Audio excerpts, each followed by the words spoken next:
This really is the beginning of a new era, and I think beginning is an important part of that sentence. This is the first time I think that, in a long time that Bungie has stood kind of on its own.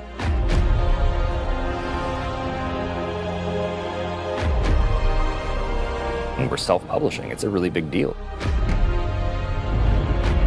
There's a huge opportunity here for us to really make our own decisions.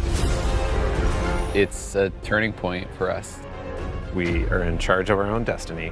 It's empowering and terrifying at the same time. There are only two groups who are going to decide what happens to Destiny next: Bungie and the players who play Destiny.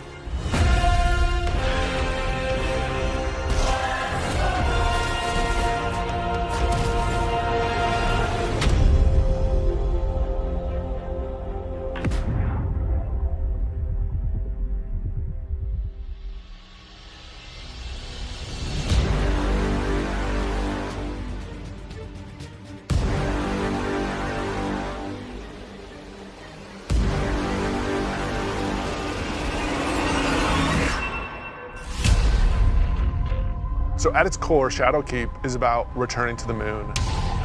We haven't been to the moon in a while, since Destiny 1, and a lot's changed.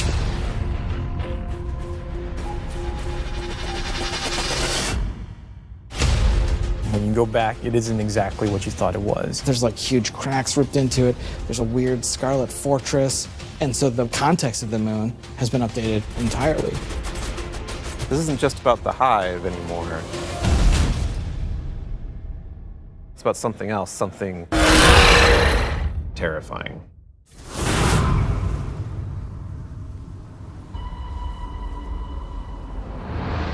The moon this time around is something really scary that is playing on your fear in a way that hasn't happened before. Before it was, oh, it's a big giant thing and it's scary, but now there's actual some psychological elements to that.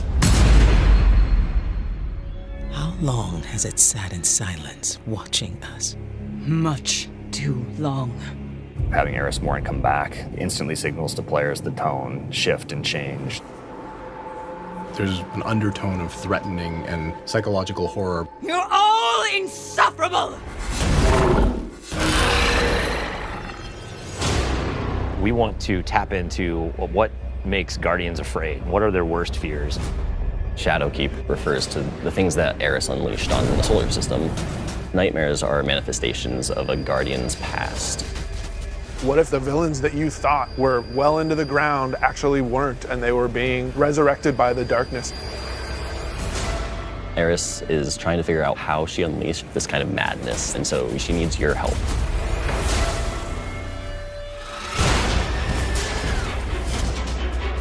You can't just kill them and make them go away. What if you can't do all of the things that you've grown accustomed to doing? Being unable to achieve what you're trying to achieve, no matter how hard you try. Players, they think we can deal with this. We killed Crota, we killed Oryx. No big deal, right? Well, you're going to get there and you discover it's a bigger deal than you even thought it could be. The darkness is actually a lot closer than you realized. Now you know my suffering.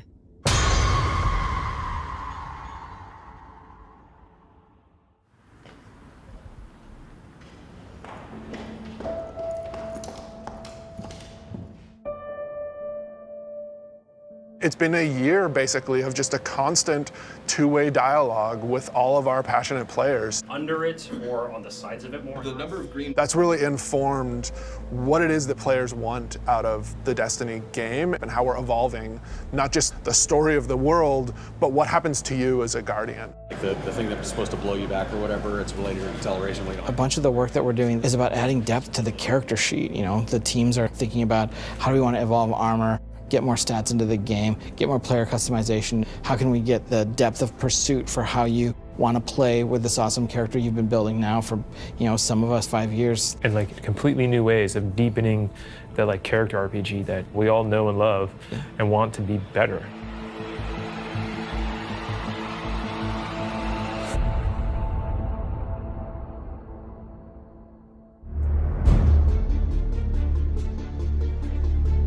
In Shadowkeep, we are fundamentally evolving the systems and moving the world forward. You want to bring some of that sci-fi element back to it, where it's like some like panels or something. We've been dancing this line between like, are we RPG enough? Are we not RPG enough?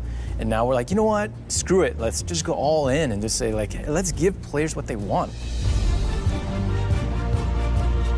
Allow them to kind of like customize the players and their habits and their game modes and all that stuff as much as they want to.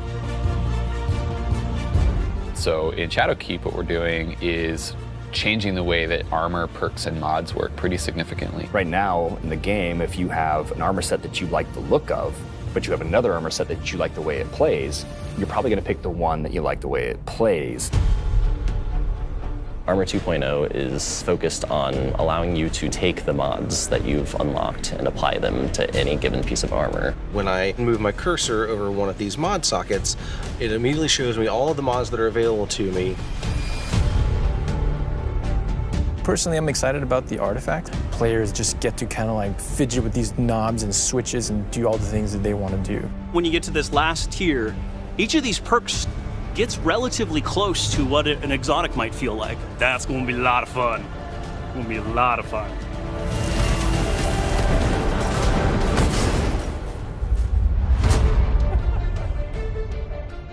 Finishing moves are a new thing for Shadowkeep. What's your favorite? I mean, there's some crazy ones. For the hunter, this awesome flourish where he actually does like spin in front of him, has two knives, and then just hits. I was like, what the heck? Like, what game is this? Yeah, Titan finisher. He jumps in the air, pulls back, looks at his fist, and it's kind of like the dunk. There's so many different ways to dunk. You can behind the back, 360, cartwheel, whatever.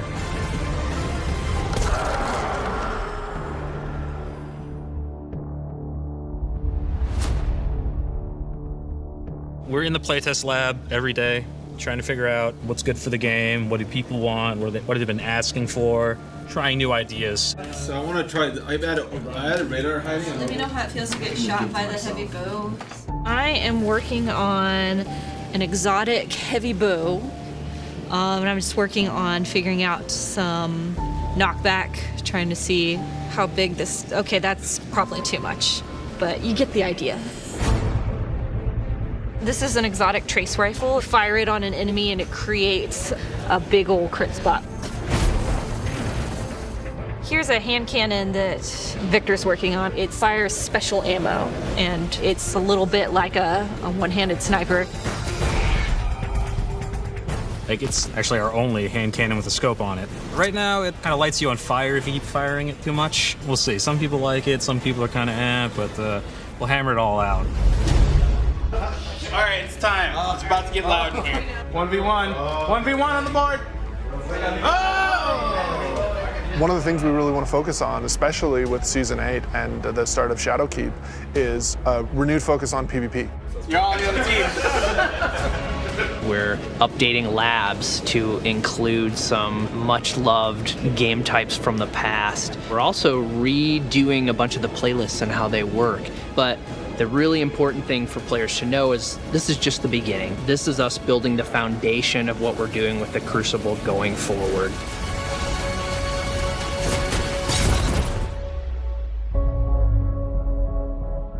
Previously, you would have a 20, 40, 60-hour climb before you could do what's considered in-game content. And now you can pretty much do that immediately. We want you to feel like you are in the end game from the moment you step on the planet. Leveling up your Guardian and becoming more powerful, overcoming dungeons, overcoming raids. For the raid, we had multiple destinations that we were considering, and Black Garden was like immediately top of the list. And everyone was like, yes, and I was like, yes, that's the one I wanted.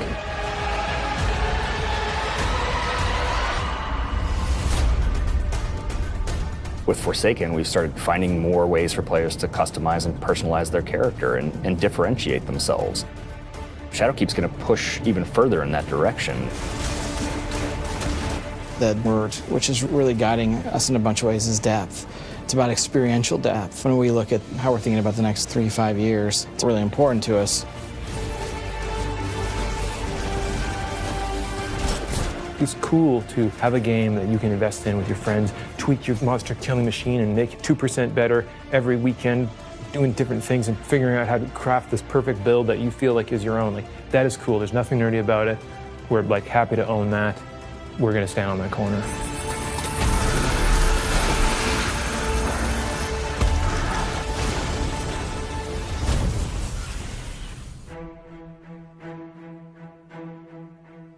As things change, if the game doesn't feel like it's changing to meet the new landscape, it just all fall down. You know, part of our DNA is finding different ways to bring people together. We needed a way to crush the barriers between friends. We all have friends who could play Destiny, who are interested in it, but then we think about recommending it like, oh man, you're gonna have to play about 40 hours by yourself, and then you gotta pay all this money, and maybe you should just play something else. And that can't be the story. We need an entry point for your friends to be able to get into Destiny. This is just simply about bringing people together to make it easy for players to enter this universe. There's a new entry point coming out in September called New Light, and New Light is a free-to-download experience. We're going to start off in the same place where Guardians first came into the world. Guardian. Guardian? Eyes up, Guardian. It worked. You're alive. You started in the Cosmodrome. You're going back. Going back. Yeah, blast from the past. Okay, it's not going to break orbit, but it just might get us to the city. It's as easy as come in, make a character, play the amazing introduction to the game, and then land in the tower. And then we'll set them loose to open up the world as they see fit. And have sort of an array of potential in front of you. You can just start playing the game and get into some of the same activities that your friends might be playing. The campaigns from D to Year 1, the Red War, Curse of Osiris, and Warmind. Every world we have will be available for them to explore and to free roam and to do bounties on. Every cooperative strike, whether they're playing with friends or matchmaking, every competitive multiplayer map. The D2 Year 1 raids like Leviathan. Full access to Gambit, the hybrid mode that we have. All these things are available to them for nothing.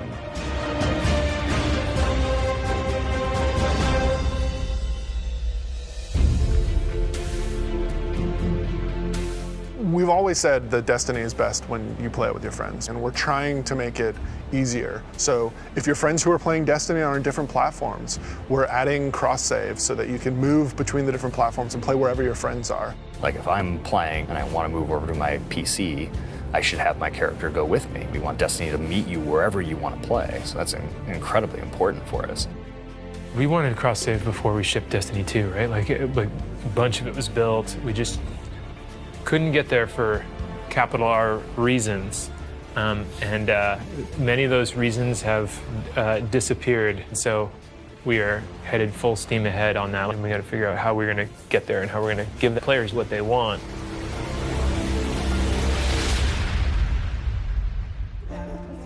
As culture as we can get. Thanks, buddy. Our original vision for Destiny was a world that would evolve and change. We're leaning really hard into that because we believe that's where the future of Destiny is. The long horizon for Destiny is to become an evolving world. You know, you're going to tune in to see what's going to happen next. We can completely build Destiny in the vision that we want it to be in. A vision that isn't dictated by a commercial model or a business plan, but our creative vision and what we want to do for our players and what they want us to do with Destiny.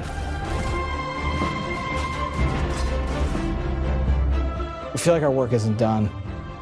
We have a series of missions that we need to finish before I think we have Destiny in the place that it needs to be, and we're back to, I guess, finish the fight, so to speak.